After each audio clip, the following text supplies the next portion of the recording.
Hi, I'm Dr. Glos. I'm the pediatrician at HealthLinc at our Michigan City location. I am here to talk to you guys today about obesity in childhood specifically, because that's the population that I take care of. The AAP defines obesity in childhood as a BMI. We kind of grade it from there. It's dependent on height, weight, age, and gender.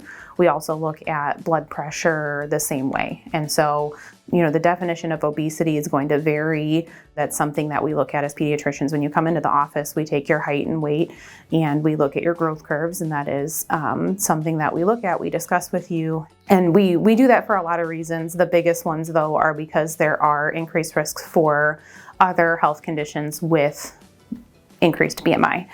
Those health conditions also tend to run in families, so you may know that your family's at increased risk for things like diabetes, lipid issues and cholesterol issues, and high blood pressure. And so that's the reason why we screen and watch those things, is to mitigate those other health complications that can come with increased BMI and obesity.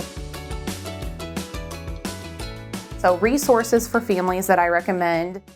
Our first website is the healthychildren.org website. That's the AAP's website for families regarding any aspect of health. So if your kid gets a runny nose, they have a rash, anything like that, that's a great first place to look. If you're worried about allergies or any other conditions that your child might be suffering from, that's a great place to go and search. But that's also a great place to look at some of the guidelines, some of the definitions of obesity, and what we recommend to combat that diagnosis. YouTube is a great resource for exercising for kids. There's a lot of dance videos. Dancing is a great way to have fun with your kids and get them moving their bodies in a healthy way. And then going out and exploring some of the parks in your area, going for hikes.